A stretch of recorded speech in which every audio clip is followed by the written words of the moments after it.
2025 is shaping up to be a landmark of a year for Microsoft Flight Simulator, boasting some of the most ambitious add-ons to ever be announced to come to the simulator.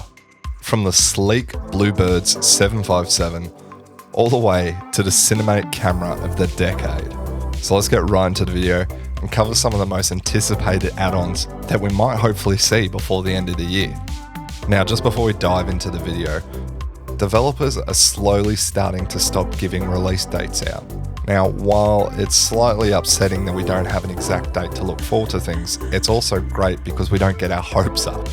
So I just want to make sure that it's clear that some of this is just pure speculation and we don't have any confirmed release dates yet. But with that out of the way, let's jump straight in. First up, and one of the most exciting ones, is the Boeing 757 by BlueBird Simulations, a name that everyone is familiar with at this point. BlueBirds originally started this project, I believe, to not make a study level aircraft, but after I think it was a year or 6 months of development, they completely changed the tables, and now they're going for basically the most realistic 757 in any simulator, period. It's had its fair shares of delays and setbacks, but it finally is starting to look like we might see it by the end of the year. There's a couple reasons I think this. We're finally starting to see some really nice polished off previews of the aircraft.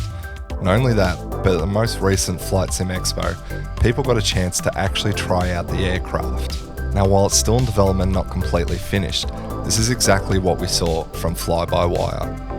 Back in 2024, Fly-by-Wire started showing us some more polished off videos of the aircraft. Not only that, but at Flight Sim Expo in 2024, people got a chance to actually fly the aircraft and give it a try. And not long after that, in October, the aircraft was released. Now again, this is just pure speculation, but we're starting to see videos of the aircraft, people got to try it, so it looks like there might be a chance that we can see it by the end of the year. And again, there's no guarantees or promises that we'll see it, I'm just hopeful that we will. Moving on to one of the ones I'm personally most excited for, which is the Justflight Fokker, the F70 and F100. This has been made by the professional lineup at Justflight, and as you all know, it is just flawless and amazing, the products that they bring out. The reason I'm most excited for it, here in Australia, we don't have a lot of the regional jets that other countries like America and Europe have. Our most common regional jets are things like the Dash 8, the Fokkers, the Saabs, things like that. And other than the default Saab in 2024, which is pretty horrendous, we don't really have any regional jets that I can fly here in Australia. And I absolutely love the F100. And over on Justflight's website, they recently did a development update on this aircraft on July 3rd, where we got to see screenshots of a full flight, also showing the performance that we can expect. They also gave us some insight, saying that the team has been working around the clock to put as much details and put this aircraft on an entire new level that will push boundaries and set a new benchmark for Justflight products. Now, the professional series is already amazing, so I'm beyond excited to see what they mean by setting a new benchmark. In the update, unfortunately, we didn't get any video or hear any sounds or anything like that, but we did get some photos and screenshots showing all the systems are working. The autopilot's functional, the FMC, everything looks like it's at a polished level. They finished off the post with saying, "This flight met all our criteria, and the feedback gathered from these test flights ensures the product releases as polished as possible on day one." Now, while there was nothing really hinting at a release date in the text itself, it does show that it looks like the modelling and the systems are complete. So other than speculation, there's not much we can go off. We do know that they announced it roughly in 2022, and it's now 2025, so it's been 3 years in development, which is typically longer than their standard development cycle. However, keep in mind they're setting new benchmarks and setting this to a higher level than their previous aircraft, so this is kind of to be expected. But as an example, the Professional 146 was announced in roughly November 2021 and then was released in April 2022. So we're already significantly past that development cycle. And given in the development update, we got a detailed flight from gate to gate on how the aircraft performed, we could absolutely see this come out before the end of the year. Again, there's no release date. This is just pure speculation. Another one that I'm really looking forward to that we already have in 2020 is ChasePlane. I think this add-on is so important and good that I'm actually giving a copy away for free. Depending on when I post this video, go back and check out my video on ChasePlane and you might have a chance to win a copy for free. All you gotta do is like the video, subscribe, and drop a comment telling me what you think about ChasePlane. But moving forward, it took the team at Parallel 42 roughly 4 years to bring ChasePlane into the simulator. That's because ChasePlane is an extremely complex product. It completely overhauls and disables the default camera system, adding real physics, so many different features to the camera system. They have confirmed that they are working on an update for 2024, and if you purchase ChasePlane within a limited amount of time, you'll get a free upgrade to the native version for 2024. I want to emphasize the word native here, which typically means it's not going to be just a port over, at least I think. We might see features that will actually interact with the walk-around mode, making the walk-around mode even better, because the camera system on the walk-around mode is really clunky. In typical Parallel 42 style, they absolutely stay silent on everything, which is both a blessing and a curse because they give us amazing surprises by just dropping things. It can also mean there's very limited news or information that they give out prior to a release. Now sadly, there's no information that I really have other than the fact that it's in development, and there's an absolute good chance that this could blow past this year. The only thing that makes me give hope that it could come out by the end of the year, the movement towards 2024 is slowly getting stronger.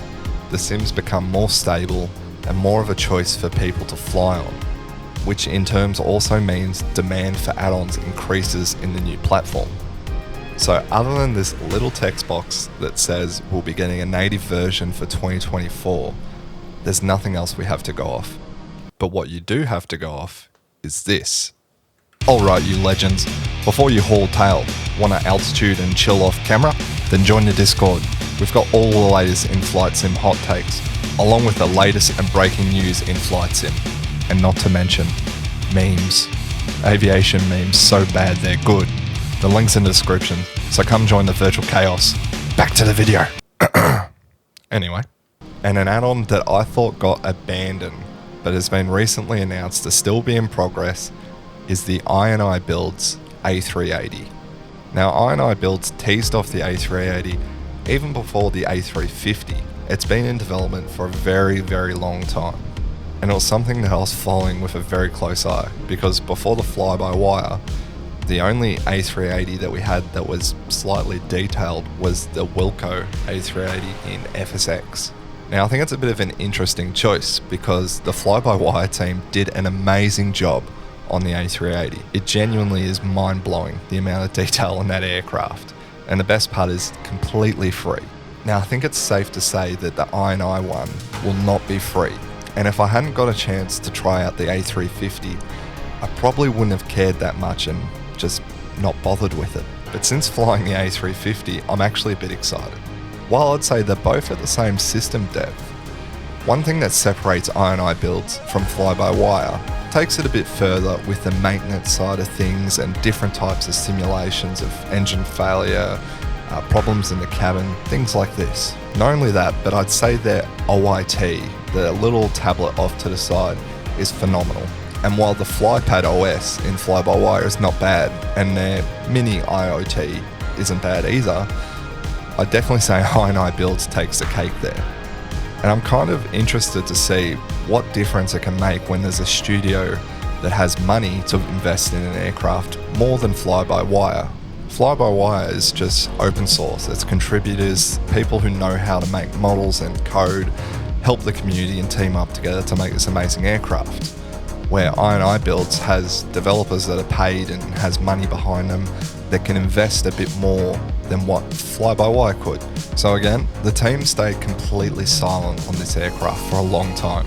They focused on the A350 and put that first, and that was a good choice I think. And it wasn't until July this year when they released their development update on upcoming aircrafts that they teased that the A380 is back in work, in which they said that their team got to try out a full motion A380 simulator, along with getting access to one in storage to be able to collect data, take photos, and do a lot of other things. They shared some screenshots of the displays and the MCDU, along with the bar on the top floor. And with the screenshots, they provide us with a bit of text giving us an update in the aircraft. The A380 represents an ambitious, long-term effort. And while development evolves at a steady pace, we're excited to bring more public updates, previews, and feature showcases as the project reaches key milestones. And at the bottom of the post, they ask if there's any type-rated 380 pilots to reach out so they can help develop the aircraft. Now again, this doesn't exactly boast a lot of inspiration for coming out this year. The only reason I have a slight bit of hope is this aircraft has been in development, I think, longer than the A350. And now we're starting to get screenshots of systems that are clearly working, a very nice modelled bar on the top deck. But if I had to guess, we'll see this right at the end of 2025, if not at the start of 2026. But this year is shaping up to be an amazing and astonishing year for flight simulation. With the releases of the A350, the Big Phoenix update, the iFly 737 MAX, and the FS Labs A321, there's been so many amazing add-ons that we've seen this year and updates. And we've only got 4 months till the end of the year. But overall, this year has been amazing for Flight Simulator add-ons. But why don't you tell me what you're excited for down in the comments? Is there something I've missed or forgotten? Let me know. But with all that out of the way, and only 4 months left till the end of the year, let's try and finish it with a bang, and hopefully we can see some amazing aircrafts to end the year with. With all that out of the way, thank you so much for watching. Make sure to subscribe so you can see more of my content. Give the video a like if you like this. This is completely different to what I normally do. I know I say that at the end of every video, but I thought I'd just share my thoughts and my opinions, and here we are. But until next time, I'll catch you then.